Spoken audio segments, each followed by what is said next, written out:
So Al Sharpton has warned Democratic leaders that they must step up the party's appeal to black American voters or risk Donald Trump or other Republican leaders making greater inroads with the black electorate in the run-up to 2024. Now, he was speaking to The Guardian from his Harlem headquarters of the National Action Network. And now Sharpton is 68 years old. He said that Trump's small but notable support in 2020 among voters in certain minority demographics has set off alarm bells for Democrat strategists. He said as incremental as it was, Trump and Republicans made some increases among black male voters. He said, we didn't see that coming. He said, we need to really very carefully not to ignore that. Yeah, because y'all don't care about black men. Yes, black men are here. Black men want things too. Because the Democrat strategy had been F black men, we're going to just focus on the black woman. Well, they're not giving nothing to the black woman either. And the black woman have seen that. Remember that lie they said that, black women was the backbone of the Democrat Party. Remember that? Until black women really start seeing through that crap. Notice they don't say that no more. They say black voters were critical to Joe Biden's success in 2020, but in securing the Democratic nomination, his victory in November general election, as they partly in recognition of such support, the president is proposing that South Carolina, a state with majority black Democrat electorate, should be promoted to having the first nominating contest in the 2024 primary elections. Like I say, exit polls from the 2020 presidential contest suggest that Trump increased his support among black men by 6 points over his 2016 performance. Is that increase was recorded despite Trump's stances toward, he said, minority groups during his term in the White House, including the travel ban on immigration from Muslim majority countries. It has nothing to do with black America. They claim he attacked prominent black leaders. Like, what did he really do to attack them other than say something mean on Twitter, I guess? And they say flirtation with white supremacist organizations. Yeah, he did plenty of that. And said Sharpton commented in 2019 that Trump had a particular venom for people of color. Any person that say the word people of color, I turn off from them. I don't want to hear them because I think you're being disrespectful, especially to me as a black person. Okay. It says Sharpton said that his own conversation that led him to believe that a small slice of the black electorate remained amenable to Trump's politics, and that should be an issue for the Democrat Party leaders. Say, when I go around nationally, people say they are a little more conservative. He said, especially black men, which are true. Black men are very, very conservative. Black men care about family values. Black men care about upward mobility.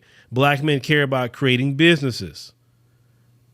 Black men care about having a traditional society, not all these alternative lifestyles and all this other crap that's being pushed by the Democrat Party.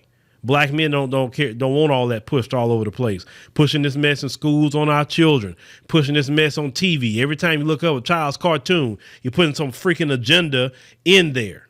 Black men who are fathers, who are uncles, who are cousins, husbands, etc. We see all this mess and we don't like it. And we know what political party pushes all these agendas. And this is why you have more and more black men open their mouth and say, yeah, you know what? Yeah, I'm a little bit more conservative. Be honest with you, most black people are a little bit more conservative. Globally, we're more conservative in our ideals. We just, as a collective in America, we don't vote that way because the older generation got the civil rights bill and they feel like this allegiance to the Democrats, right? But that's changing. Now, people want to talk about how Trump talks to women. Man, look, black men don't care about how Trump talks. Trump, let me tell you about Trump. You could say, I disagree with Trump in a lot of ways, but one thing about Trump that I'm going to say what a lot of black men liked, he told them reporters off when he wanted to. He didn't bat an eye. He wasn't scared to. He actually showed some strength. And black men like strength. Black men exude strength too. That's what actually drew a lot of black men to Trump, is to show of strength, not caring. You know, these females got a line. Trump put them in their place. See, in this society, black men in particular, definitely black men, supposed to cower down the females. And when you saw Trump being the president, telling these reporters off, telling them whatever he wanted to tell them, and like a lot of times I was like, man, Trump, I'm like, shoot, you know.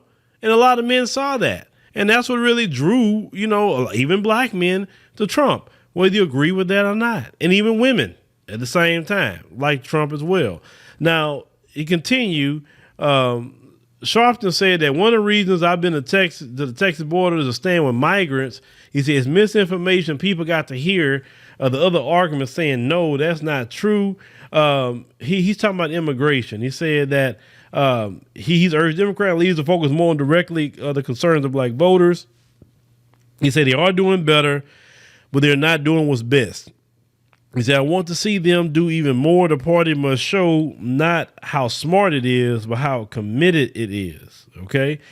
And he said that nobody can fight Trump like I can because I know him. That's what he said. He said, I'm going to see what happens after 2024. Now, Al Sharpton continued to say here, he said, nobody can fight Trump like I can because I know him. He said, now I've been going to see what happens after 2024. I want to be here in 25. Al Sharpton, look, if you think you're going to run for president and win, that's not going to happen, because I sure wouldn't vote for no Al Sharpton. He's nothing but a Democrat shield and a Democrat bootlick. But Al Sharpton has even had to concede and come out and say, hey, look, Democrats, y'all in trouble with the black electorate. You in trouble. And you doggone right you're in trouble, because we right now we saying that we need our reparations. We need our anti-black hate crime bill at the federal level. That's two things that we need, and we got to keep repeating that. And the reason why we have to keep repeating reparations and the anti-black hate crime bill is because black people lead every year with being victims of hate crimes. And if Asians got a hate crime bill, then you can surely give black people one, because black people have more FBI data to prove why they need a hate crime bill. If you're not going to give us reparations and you're not going to give us an anti-black hate crime bill, then we're just not going to vote for you. That's just it. And then just, go ahead and knock yourself out. Have fun with your campaigns. And you'll see how tough it's going to get every year. Every 2 years, it's going to get tougher and tougher for you. And it's going to get to a point that you're not going to be able to win any elections anymore, until you concede and understand that you're going to give us reparations on the anti-black hate crime bill, or else. And or else is this: we're just not going to vote for you. It's just that simple. Because we understand this is a marathon. This isn't a sprint. We understand this. Look, we got time. We got time. Like I said, we got time to wait it out. Y'all don't have time to wait it out. And see, in the silliness of your strategy, you really thought that you can go to other groups and really thought they was going to vote for you. You really thought giving Asians an anti-Asian hate crime bill was going to really give you the mass votes of Asians. Asians don't even vote like that. Asians not really trying to get involved in y'all politics like that. They're really not. They're more so involved in their economy. They're worried about building the Asian economy, and which is smart for them to do so. And we need to be focusing on building the economy in Black America. But we built it. We built this country. So yes, we are definitely more involved than most because we built it. Right. So Al Sharpton, you need to go tell the Democrat strategists we need to pay cash payment reparations, and we need an anti-black hate crime bill at minimum, or are we going to just start losing elections? And you just need to also, another thing y'all need to stop doing, stop name calling. Y'all love to name call people. All you do is name call. I mean, today I've been watching the situation going on with the Speaker of the House, and you have a brother by the name of Byron Daniels. He's a Republican. They put him up as for Speaker of the House along with Kevin McCarthy. And what's going on right now, they don't have a Speaker of the House because they need the majority to vote for one person, and it hasn't happened. And this never has happened before. And Cori Bush, which she's a Democrat, and she comes out saying that Byron Daniels is just being used by white supremacy. Like, really? Why does he have to be used by white supremacy? Ma'am, you being used by white supremacy if you want to go there. Just because he don't got a D in front of his name, what did the brother do? I didn't see the brother do anything but run for his district and win. And he's part of the Republican Party, and he has a right to run for Speaker of the House if that's what he wants to do. You understand what I'm saying? Well, why all that name? That's the stuff that get on my nerves with the Democrat Party. All you do is name call black folk. You're not talking about nothing that he's doing wrong or whatever. No, you just name calling. And people are getting sick of that. Grown people, that's all you freaking do is name call. That's another reason a lot of black folks getting tired of it. Grow up. Start acting like adults. and have a conversation with people. Even in our own community, even if they disagree with you politically, we still should be having conversations with our own people. All this name calling all the time, getting on my freaking nerves that they're so low intelligent. That's all you want to do is call somebody a freaking name. But y'all let me know what y'all think about Al Sharpton, warning the Democrat Party about, hey, the party gonna be in trouble with black voters. Even Al Sharpton had to come out and say this, and this is a good thing.